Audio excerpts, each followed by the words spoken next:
Olá, meus amados irmãos, graça e paz seja da parte do nosso Senhor e Salvador Jesus Cristo. Meu desejo é que você e toda a sua família estejam desfrutando das mais ricas bênçãos do nosso Deus. Queremos trazer mais uma meditação na Palavra de Deus. Desta feita nós vamos para o Novo Testamento, segunda carta de Paulo a Timóteo, capítulo 3. Leremos os versículos de 1 ao versículo de número 9. Diz assim a Palavra de Deus: Sabe, porém, isto, nos últimos dias sobrevirão tempos difíceis, pois os homens serão egoístas, avarentos, jactanciosos, arrogantes, blasfemadores, desobedientes aos pais, ingratos, irreverentes, desafeiçoados, implacáveis, caluniadores, sem domínio de si, cruéis, inimigos do bem, traidores, atrevidos, enfatuados, mais amigos dos prazeres que amigos de Deus, tendo forma de piedade, negando-lhe, entretanto, o poder. Foge também destes. Pois entre estes se encontram os que penetram sorrateiramente nas casas e conseguem cativar mulherinhas sobrecarregadas de pecados, conduzidas por várias paixões, que aprendem sempre e jamais podem chegar ao conhecimento da verdade. E do modo porque Janes e Jambres resistiram a Moisés, também estes resistem à verdade. São homens de todo corrompidos na mente, réprobos quanto à fé. Eles, todavia, não irão avante, porque a sua insensatez será a todos evidente, como também aconteceu com a daqueles. Vamos orar.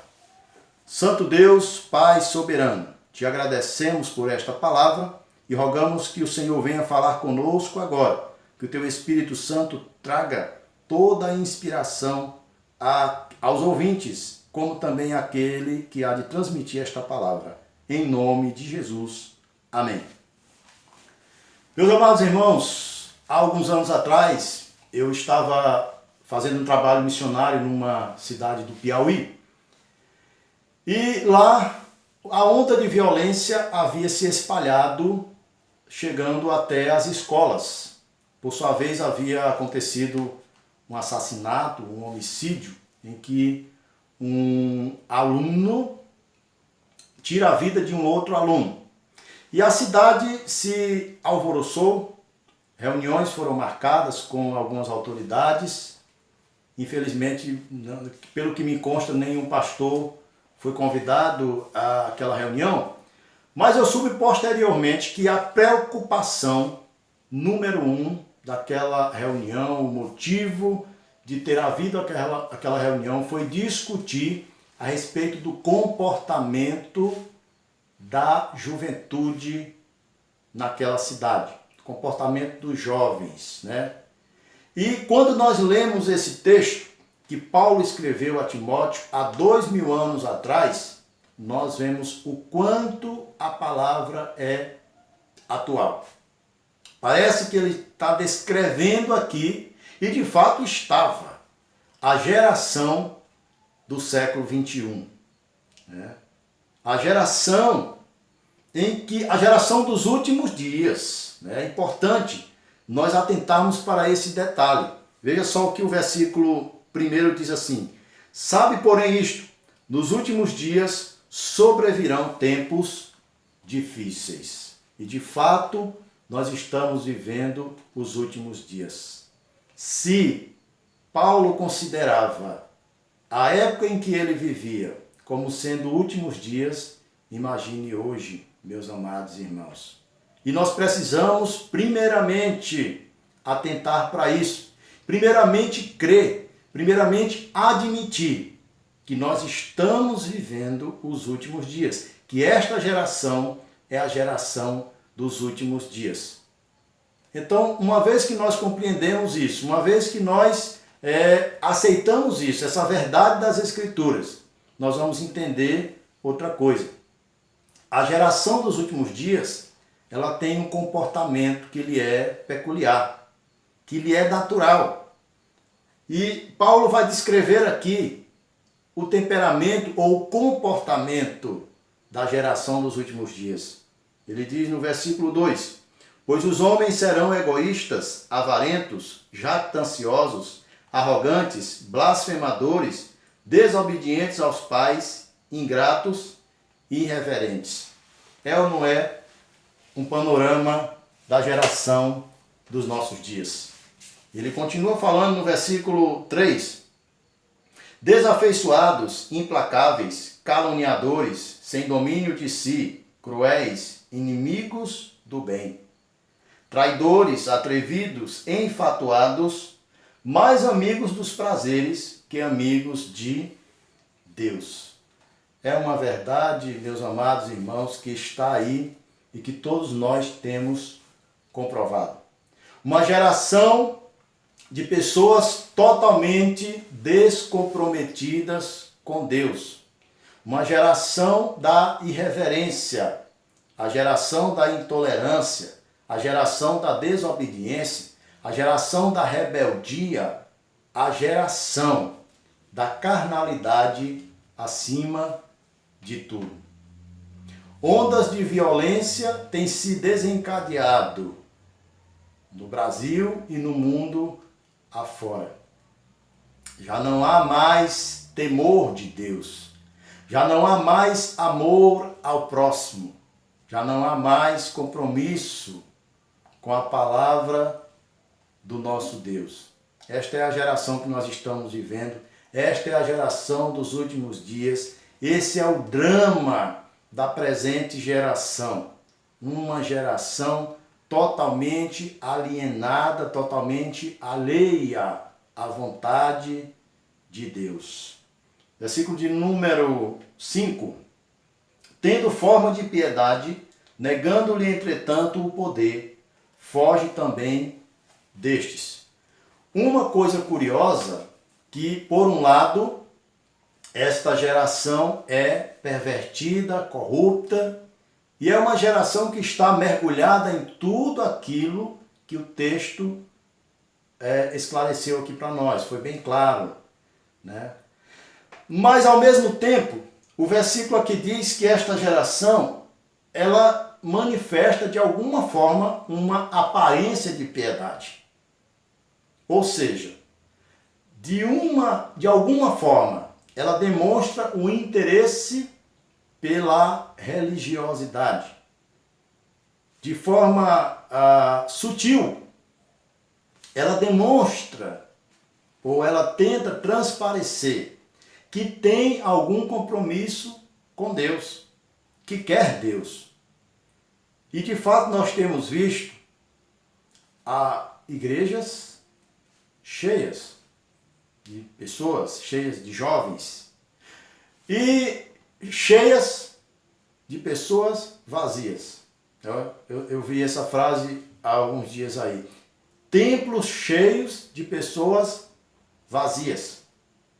Pessoas que até vão às igrejas. Pessoas que até seguem rituais religiosos.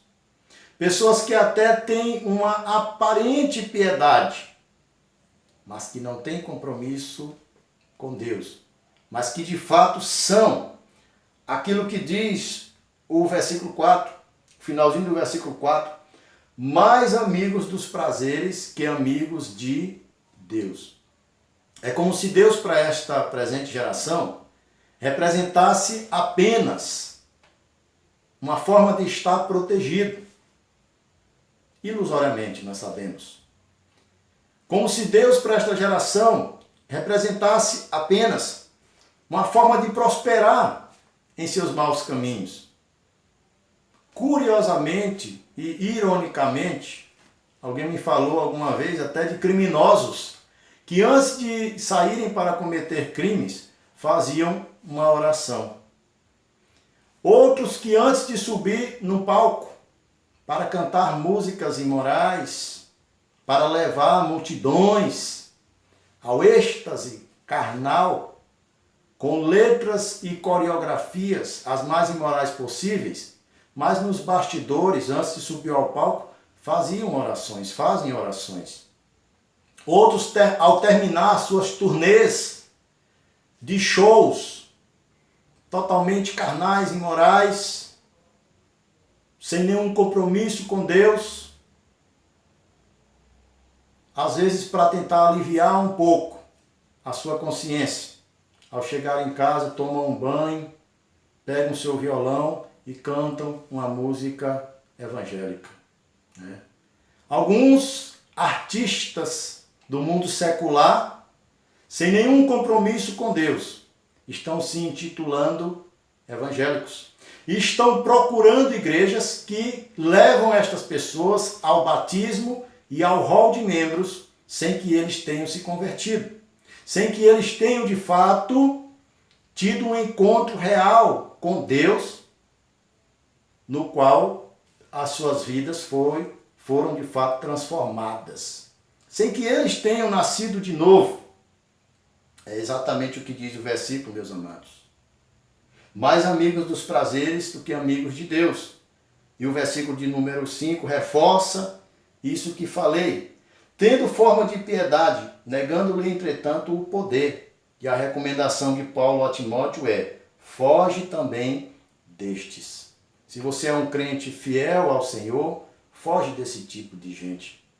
Eu costumo dizer que o maior perigo é a verdade, se é que eu possa falar dessa forma, é a meia verdade. Ou melhor dizendo, a maior ameaça à verdade não é uma mentira na sua totalidade, mas uma meia verdade. Porque uma meia verdade também é uma mentira, mas uma mentira disfarçada, né? Se você colocar ali no tanque do seu veículo 99,9% de gasolina, de combustível legítimo, e você aditivar ali, quer seja 1% de água, você vai ver o tamanho do prejuízo, né? Você vai ver que vai ser danificado totalmente o seu veículo.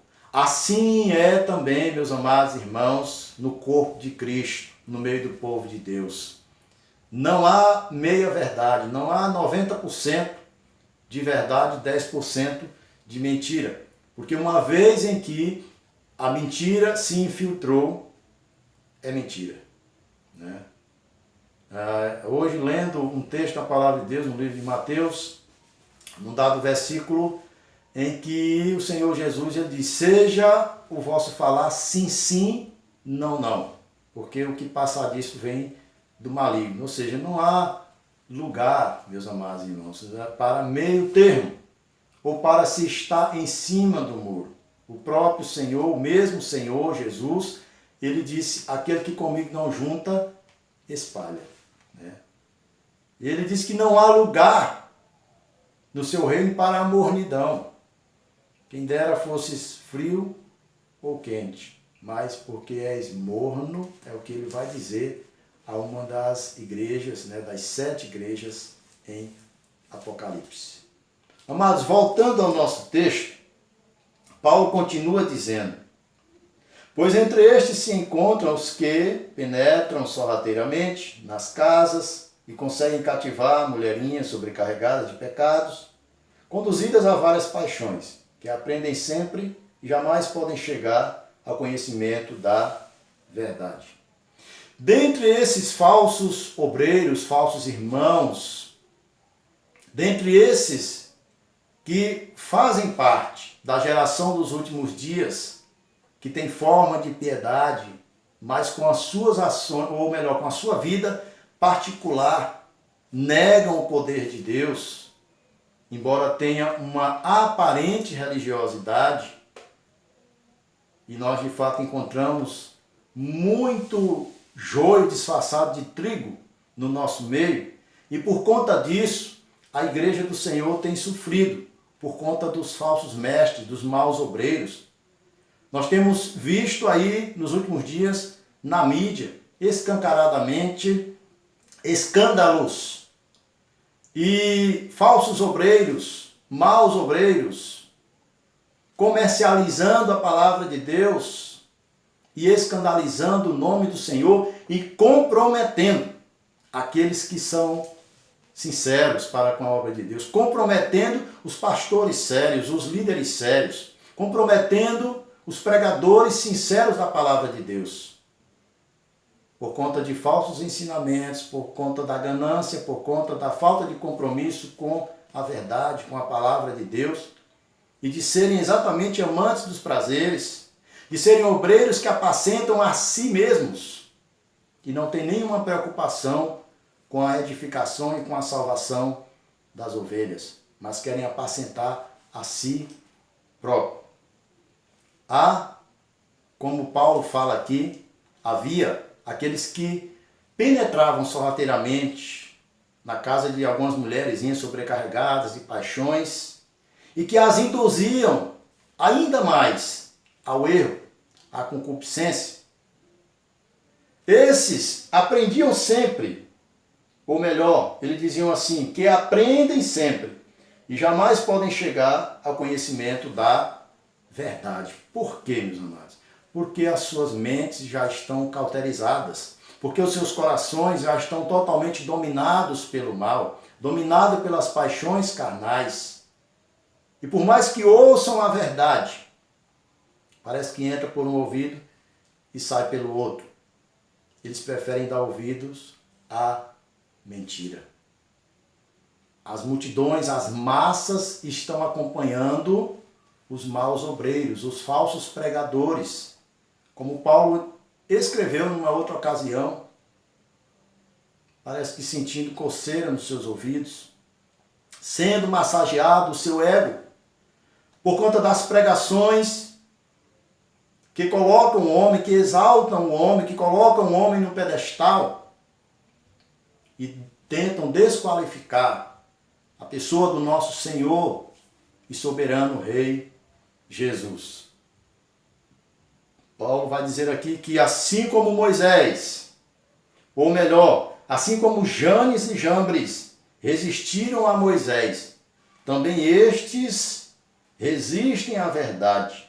São homens de todo corrompidos na mente, réprobos quanto à fé. Janes e Jambres são aqueles sacerdotes egípcios que foram chamados para combater Moisés.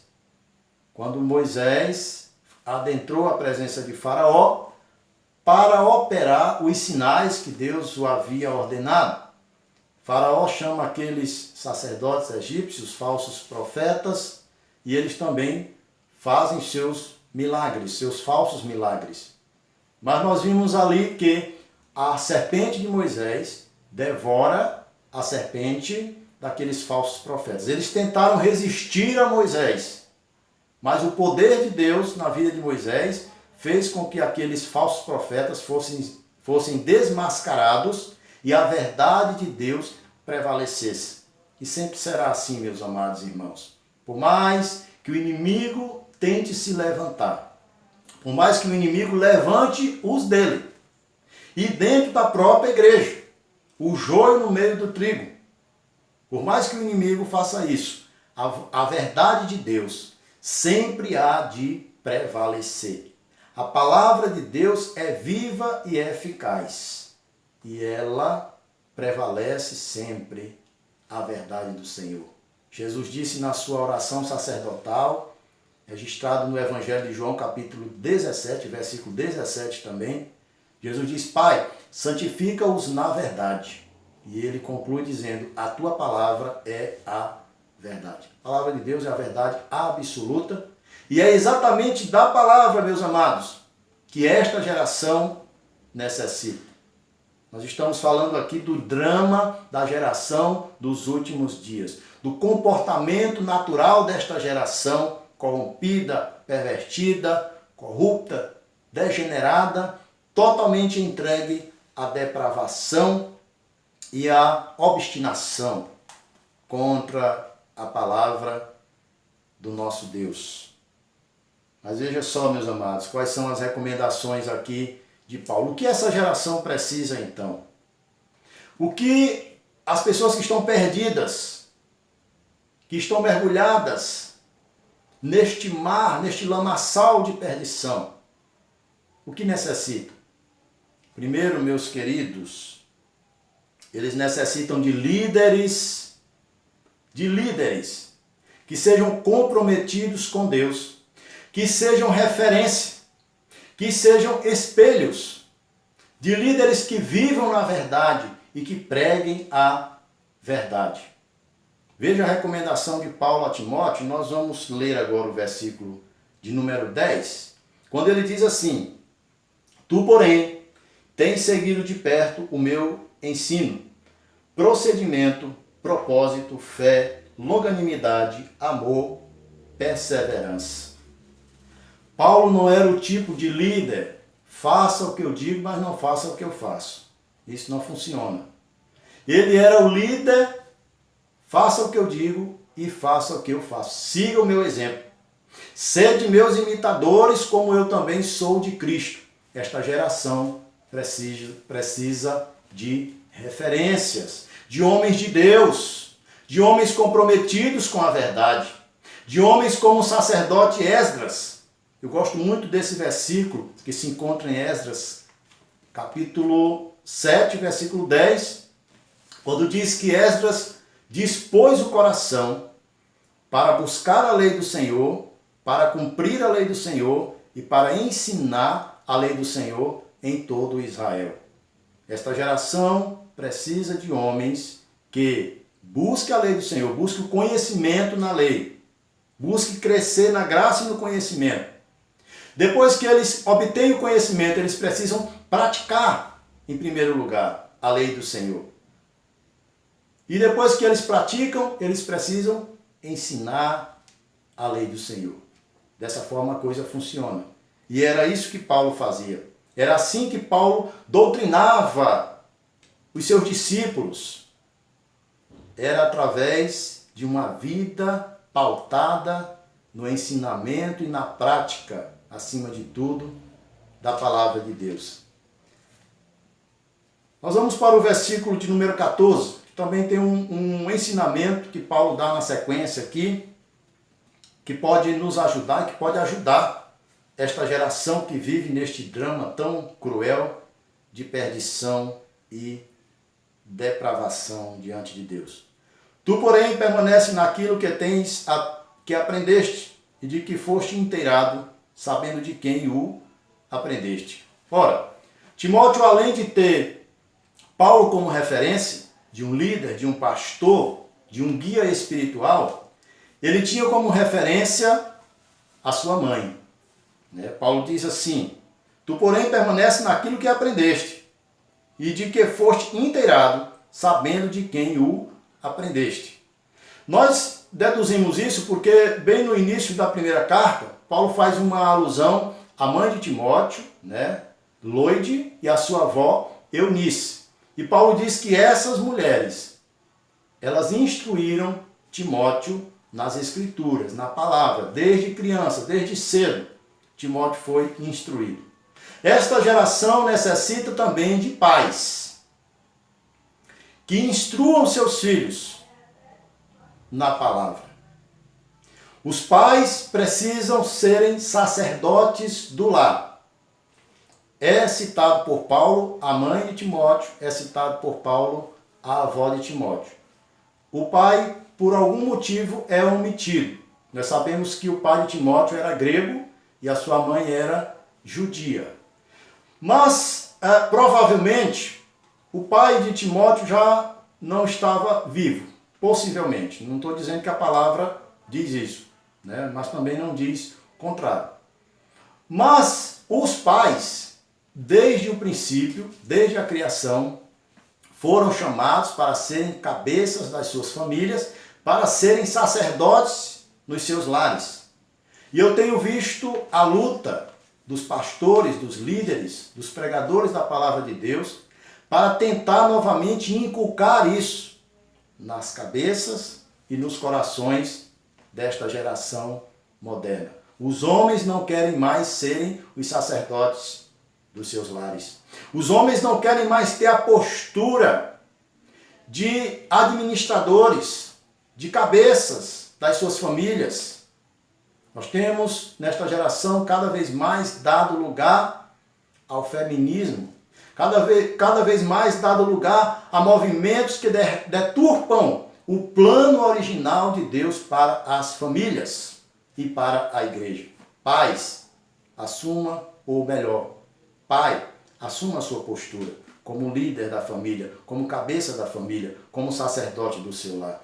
Chame a sua família, instrua-os na palavra, leve-os aos pés do Senhor, porque esta responsabilidade vai ser cobrada de você. Nós observamos um detalhe quando Eva pecou no Éden. Eva foi quem primeiro deu ouvidos à serpente, foi quem comeu o fruto e foi quem induziu Adão a fazer isso. Mas quando Deus vai cobrar, Deus não chama Eva primeiramente, ele chama Adão. Adão, onde estás? E Adão vai dizer, Senhor, a mulher que tu me deste, ela me deu do fruto e eu comi.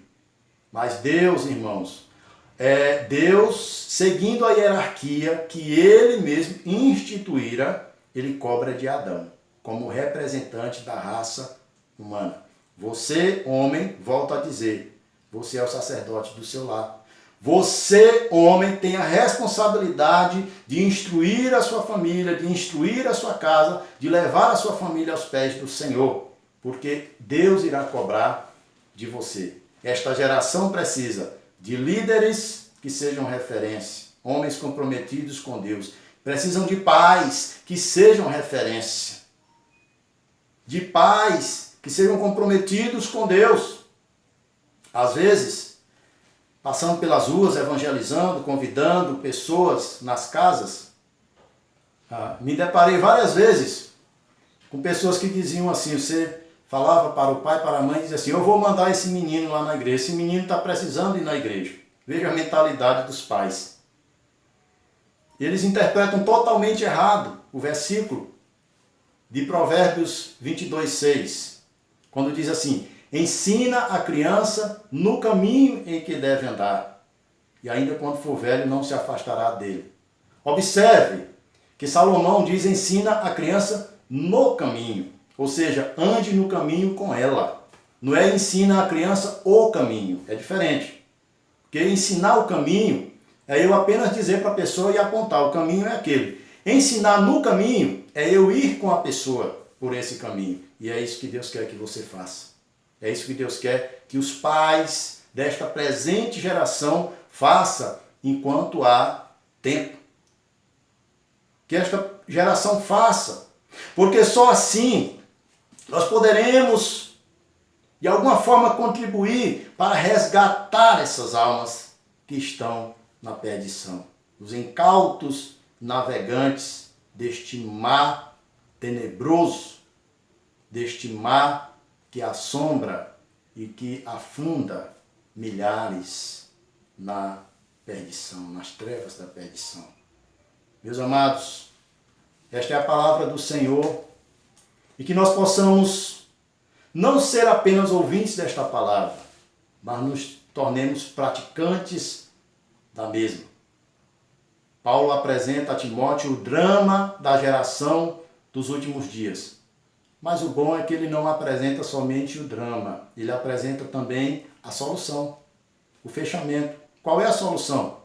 Líderes que sejam exemplos, que sejam de fato comprometidos com Deus, que sejam de fato referência, pais que assumam a sua postura como sacerdotes dos seus lares e pregadores do Evangelho, porque a palavra do Senhor é que tem o poder de transformar e de resgatar essas vidas. Que Deus em Cristo possa nos abençoar e que possamos a cada dia percorrer o caminho da salvação e renunciar àquelas coisas que tendem a nos levar para a perdição. Esta é a nossa palavra e que Deus possa nos abençoar em Cristo Jesus. Vamos encerrar orando mais uma vez. Pai soberano, te damos graças por esta palavra, porque o Senhor é bondoso, misericordioso e aponta o caminho para uma geração perdida, pervertida, corrupta, O Senhor aponta, meu Pai, o farol que brilha apontando a salvação, o único caminho da salvação, que é Jesus Cristo, Pai. Muito obrigado por tudo, ó Deus. É em nome do teu Filho amado que nós oramos. Amém. Meus amados, é sempre um prazer estar com vocês. Que Deus os abençoe e até nosso próximo encontro, se assim o Senhor nos permitir.